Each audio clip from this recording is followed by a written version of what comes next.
আপনার ফোন স্ক্রিনে এই ঐশ্বরিক বার্তাটা দিব্যশক্তি নিজেই পাঠিয়েছেন। খুব শীঘ্রই এমন একজনের সাথে সাক্ষাৎ হতে যাচ্ছে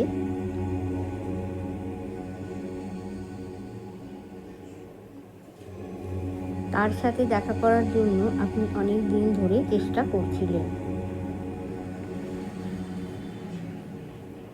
আপনি অনেক ধৈর্য ধরে তার জন্য অপেক্ষা করছিলেন। আপনি অনেক আগে থেকেই বুঝতে পেরেছিলেন যে এই সেই মানুষ যাকে ছাড়া আপনি সবকিছু থাকা সত্ত্বেও অসম্পূর্ণ। এটা আপনার জন্য সুসংবাদ। ঈশ্বর তাকে আপনার কাছে নিয়ে আসছেন।